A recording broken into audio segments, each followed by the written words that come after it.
indah ini kami mau memuji, membesarkan nama-Mu. Kuduskan kami, layakan kami Tuhan.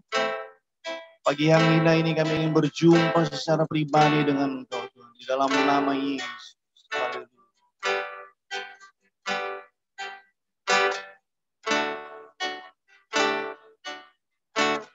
Yesus, Kau sungguh baik. Yesus, nama-Mu indah. Yesus, ku cinta Kau selalu, ku tinggikan, ku agungkan selamanya. Yesus, Kau sungguh baik. Yesus, nama-Mu indah.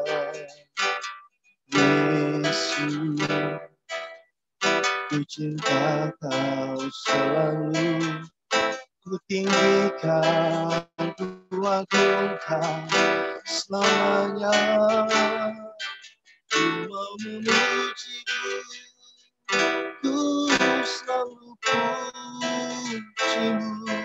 Ku mau menyembah-Mu, ku selalu sembah-Mu. Kau yang layak terima semua pujian dunia. Oke, ya dari Kalimantan Timur kita nyebrang jauh ke Kupang. Kita akan dengar firman Tuhan dari Bro Adrian Sumlang. Terima kasih Kak Stanley buat kepercayaannya yang ada di WF. Setiap pemimpin-pemimpin muda dan anak-anak muda yang saya percaya dipakai Tuhan dengan luar biasa, diberkati Tuhan. Pagi hari ini saya akan berbagi kebenaran firman Tuhan. Saya mengajak kita bersama-sama membuka Alkitab kita di dalam Injil Matius pasal 5 ayat 13 sampai ayatnya yang ke-16. Dan saya rindu kita membacanya bersama-sama bagian ayat firman Tuhan ini. Kamu adalah garam dunia. Jika garam itu menjadi tawar, dengan apakah ia diasinkan? Tidak ada lagi gunanya selain dibuang dan diinjak orang. Kamu adalah terang dunia. Kota yang terletak di atas gunung tidak mungkin tersembunyi. Lagi pula orang tidak menyalakan pelita lalu meletakkannya di bawah gantang, melainkan di atas kaki dian sehingga menerangi semua orang di dalam rumah itu. Demikianlah hendaknya terangmu bercahaya di depan orang, supaya mereka melihat perbuatanmu yang baik dan memuliakan Bapamu yang di sorga. Puji Tuhan. Nah, pagi hari ini, saudara-saudari, saya akan berbagi kebenaran firman Tuhan dengan judul Hidup di dalam Rencana Tuhan. Judulnya adalah Hidup di dalam Rencana Tuhan. Nah, saudara-saudari yang dikasihi Tuhan Yesus Kristus, tentu setiap kita percaya bahwa Tuhan Yesus punya rencana, Tuhan Yesus punya tujuan di dalam kehidupan masing-masing kita. Sama-sama katakan, Tuhan punya tujuan untuk aku. Nah, di dalam Matius 5 ayat 13 sampai 16, ayat firman Tuhan yang baru saja kita baca ini, bagian dari khotbah Tuhan Yesus di bukit. Begitu panjang kalau kita membaca seluruh bagian ini, Matius 5, 6 dan Matius 7. Yesus juga menjelaskan tentang tujuan Tuhan, rencananya di dalam kehidupan setiap kita sebagai murid-murid Tuhan, sebagai anak-anak Tuhan. Yaitu saya dan saudara diciptakan, saya dan saudara diselamatkan agar kita menjadi garam, agar kita menjadi terang dunia. Tujuan Tuhan dalam kehidupan kita adalah agar hidup setiap kita menjadi dampak dan membawa pengaruh bagi lingkungan di sekeliling kita, agar nama Bapa, nama Tuhan Yesus dipermuliakan lewat kehidupan kita. Katakan amin. Tuhan mau agar kehidupan kita sama seperti garam yang memberi rasa. Kalau kita melihat fungsi garam, kurang lebih ada 17.000 fungsi garam, Bapak Ibu Saudara. Khususnya di dalam dunia medis, di dalam dunia kesehatan, begitu banyak fungsi dari garam ini. Yang kita tahu adalah fungsi garam adalah untuk menyedapkan makanan, dia akan mencegah pembusukan. Tetapi ada 17 ribuan fungsi garam sebenarnya. Tuhan berkata bahwa saya dan saudara adalah garam. Kita adalah terang dunia.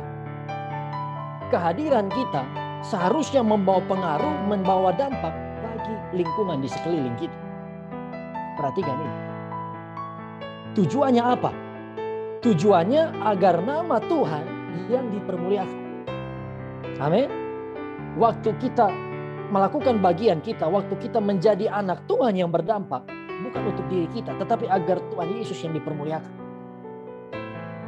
Nah, berbicara soal menjadi dampak,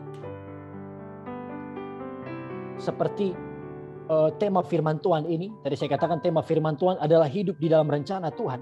Dan ada dua aspek yang saya mau share. Yang pertama adalah Tuhan punya rencana yang baik di dalam kehidupan kita. Sama-sama katakan Tuhan punya rencana. Tuhan punya rencana yang baik dalam kehidupan kita. Dan seperti bacaan yang kita baca ini, rencana Tuhan adalah hidup saya dan saudara itu menjadi pengaruh atau menjadi dampak bagi dunia di sekeliling kita. Tuhan punya rencana, Bapak Ibu Saudara. Dan Tuhan ingin memakai kita. Kalau berbicara soal menjadi dampak atau menjadi pengaruh, tidak selamanya berarti setiap kita harus menjadi pendeta atau gembala sidang, menjadi pelayan full timer, barulah hidup kita menjadi pengaruh. Barulah kita jadi garam. No, saudara-saudariku. Tetapi dimanapun Tuhan menempatkan kita, apapun profesi kita, dimanapun Tuhan panggil kita, di situ Tuhan mau saya dan saudara menjadi pengaruh. Bukan hanya bicara soal menjadi hamba Tuhan, pendeta full timer. Sama seperti yang saya percaya banyak dari kita juga tahu, bahwa di dunia ini ada 7 gunung kehidupan. Atau biasa disebut 7 sphere of life. 7 gunung kehidupan di mana Tuhan mau agar setiap kita bisa menaklukkan gunung-gunung ini. Ada gunung agama, gunung pemerintahan, apalagi gunung pendidikan, gunung media, gunung hiburan, gunung budaya, dan gunung keluarga.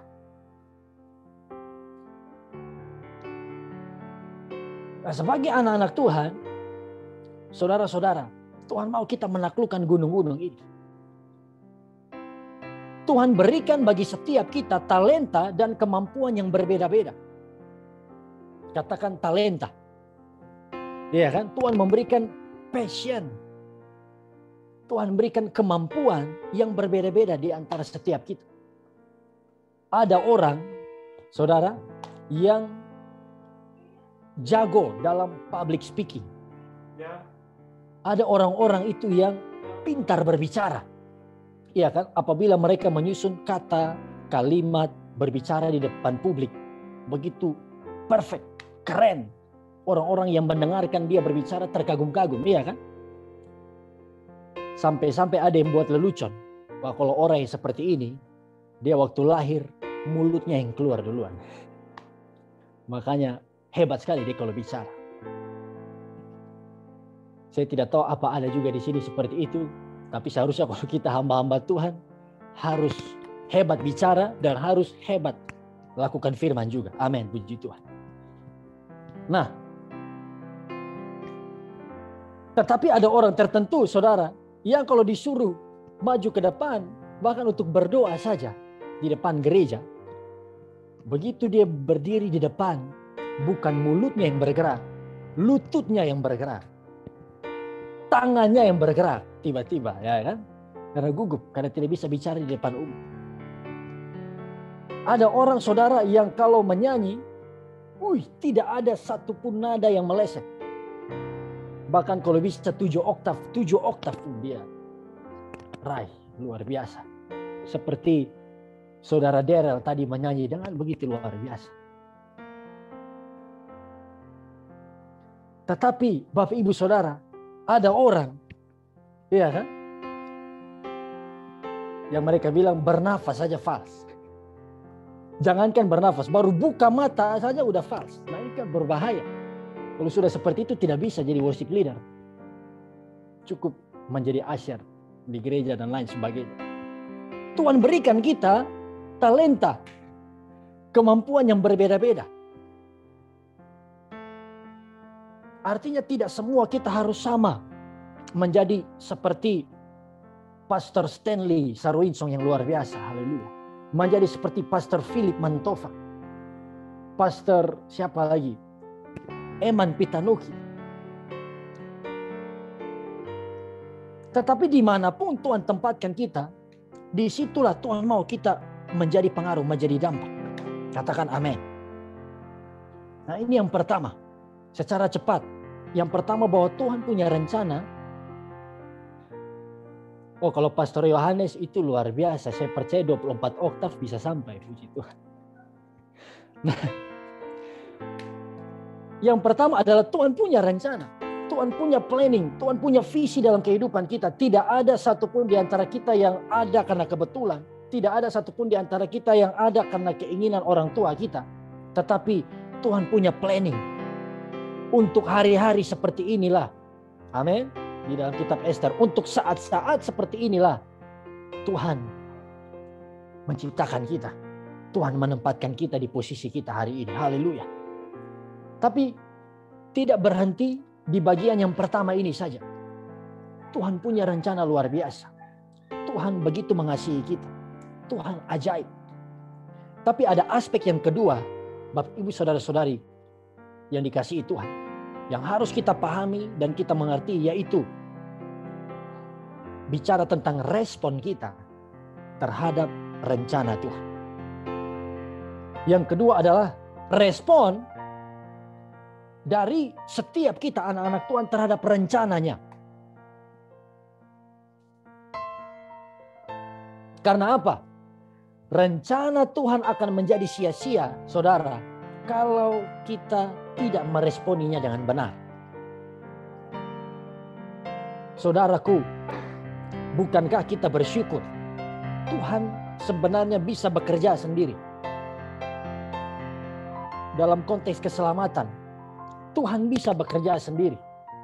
Iya kan? Waktu manusia jatuh ke dalam dosa, Tuhan bisa hapus, reset ulang dunia ini. Ciptakan lagi makhluk yang baru.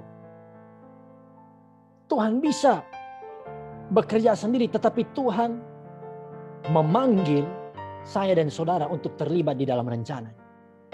Tuhan bisa pakai siapapun. Tuhan bisa pakai keledai untuk bicara kepada Bileam. Tuhan bisa pakai batu-batu untuk bersorak-sorai kalau orang-orang Israel tidak mau bersorak-sorai. Tapi bukankah kita bersyukur Tuhan memilih saya dan saudara? Tuhan memanggil setiap kita. Itu sebabnya pelayanan, panggilan Tuhan dalam kehidupan kita adalah sebuah kehormatan. Pelayanan adalah berkat, bukanlah sebuah beban. Amin. Kalau kita bisa ada di dalam pelayanan, kita ada di tempat posisi kita berada hari ini, jangan pernah lupa perbuatan Tuhan dalam hidup kita. Yang pertama, Tuhan melayakkan kita agar kita bisa melayani. Siapa saya dan saudara kalau bukan karena karya salib Tuhan Yesus Kristus? Saya percaya sebagian besar dari kita atau semua kita mungkin masa lalu kita punya masa lalu yang buruk. Hidup kita penuh dosa di masa lalu. Tetapi Tuhan tetap pilih kita dan Tuhan ubahkan kita menjadi bejana yang indah untuk kemuliaan nama-Nya. Tuhan yang memperlengkapi kita dan Tuhan yang memampukan kita untuk melayani Dia. Kalau saya dan saudara bisa melayani, menjangkau jiwa-jiwa, bisa menghasilkan buah, itu bukan karena kuat dan gagah kita. Amin. Itu bukan karena kepintaran kita, kehebatan kita, tetapi semua karena Roh Kudus yang bekerja dalam diri kita. Makanya firman Tuhan katakan bukan karena kuat dan gagah, bukan karena keperkasaan, namun hanya karena Roh Tuhan. Sama-sama katakan hanya karena Roh Tuhan. Haleluya. Waktu para rasul, sesudah mereka melihat Yesus terangkat ke sorga, Yesus tidak biarkan mereka berjalan sendiri. Tetapi 10 hari kemudian Roh Kudus dicurahkan. Roh Kudus memenuhi para rasul dan memampukan mereka untuk bekerja, untuk melayani, untuk melakukan misi amanat agung bagi kerajaan Allah. Amin. Tuhan perlengkapi saya dan saudara. Tuhan memampukan kita. Artinya apa? Tidak ada apapun yang bisa kita banggakan di hadapan Tuhan. Tidak ada apapun yang bisa kita sombongkan. Pelayanan kita, pemberian Tuhan. Gedung gereja kita adalah berkat Tuhan. Amin. Jiwa-jiwa dalam pelayanan kita adalah pemberian Tuhan. Fasilitas-fasilitas yang kita nikmati semua adalah pemberian Tuhan.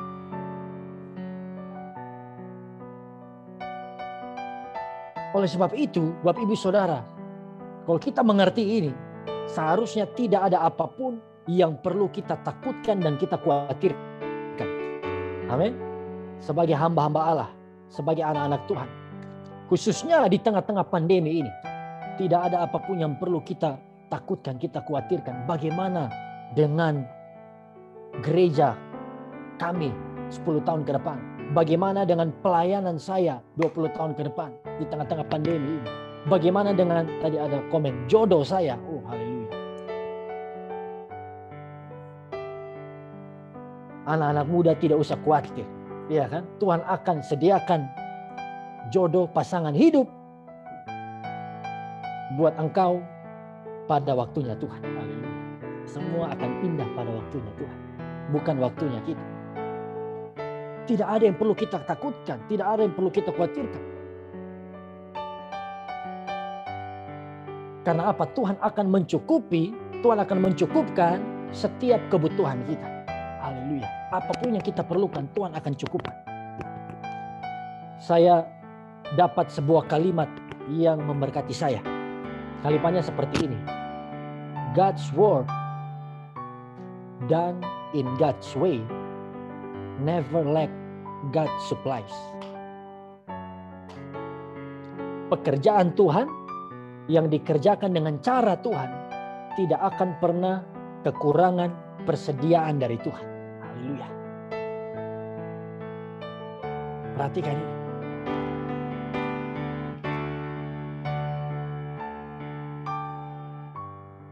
Sebagai anak-anak Tuhan, sebagai hamba-hamba Tuhan, kita harus meresponi rencana Tuhan di dalam kehidupan kita. Karena apa? Tuhan sudah memilih kita, menetapkan kita, mengampuni kita, dan memperlengkapi kita dengan begitu luar biasa. Bagian berikutnya, masih di aspek yang kedua, kita meresponi rencana Tuhan dalam hidup kita dengan cara apa? Kita melakukan bagian kita, apalagi tanggung jawab kita, panggilan Tuhan dalam hidup kita dengan setia. Katakan amin. Kita meresponi rencana Tuhan dalam hidup kita dengan melakukan bagian kita, tanggung jawab kita dengan setia. Katakan, saya mau tetap setia. Lakukan panggilanmu, lakukan pelayananmu dengan setia. Passion yang Tuhan berikan dalam hatimu. Talenta yang Tuhan sudah berikan.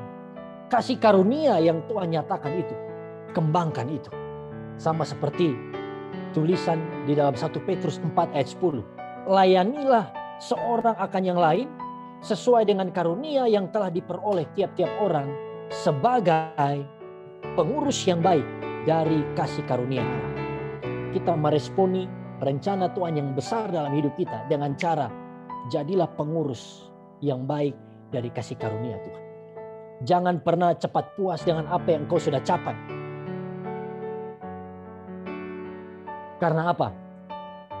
Yang terbaik, pelayanan kita yang terbaik, buah-buah kita yang terbesar masih ada di depan kita.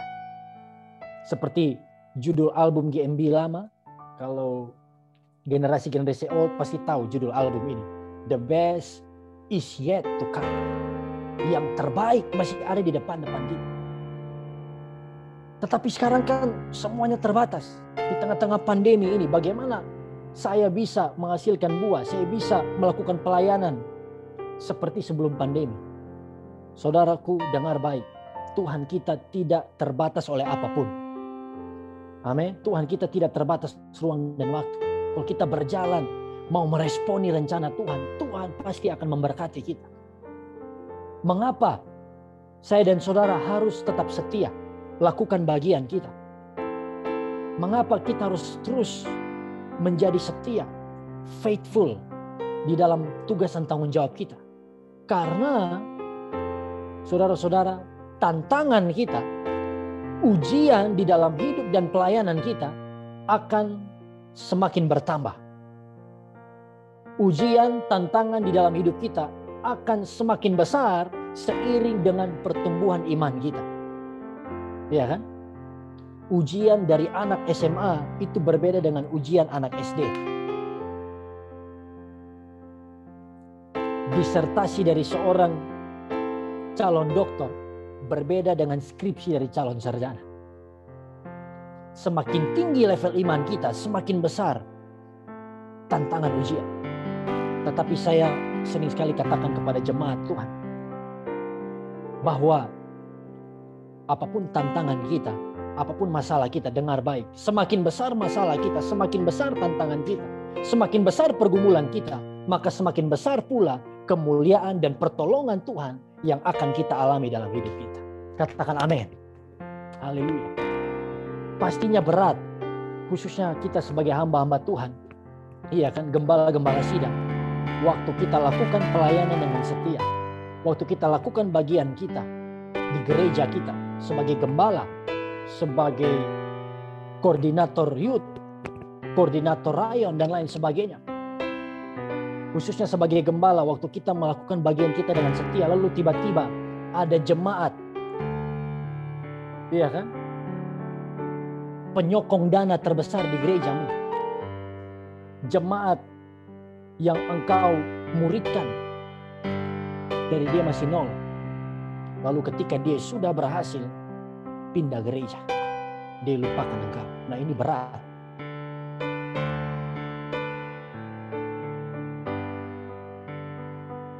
Tapi apapun masalah kita, iya kan, jangan pernah putus asa, jangan pernah mundur dari Tuhan, karena Tuhan pasti akan memampukan kita melalui setiap masalah itu. Katakan haleluya. Amin. Saya ingin akhiri bagian firman Tuhan, dan sebelum saya tutup dengan kesaksian, yaitu saudara-saudariku, waktu kita mengerti rencana Tuhan dan waktu kita meresponi rencana Tuhan dengan benar dalam hidup kita, maka Matius 5 ayat 16 akan terjadi. Hidup kita akan menjadi pengaruh bagi banyak orang. Hidup kita akan menghasilkan buah dan membawa kemuliaan, pujian bagi Bapa kita yang di surga. Amin. Inilah pentingnya kita memahami rencana Tuhan. Dan saya ingin akhiri sebelum kita berdoa, karena apa yang saya sampaikan ini, apa yang saya share ini juga adalah pengalaman pribadi saya. Bapak Ibu Saudaraku, secara pribadi saya ini adalah anak gembala.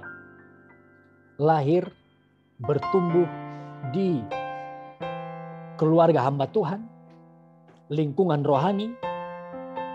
Iya kan?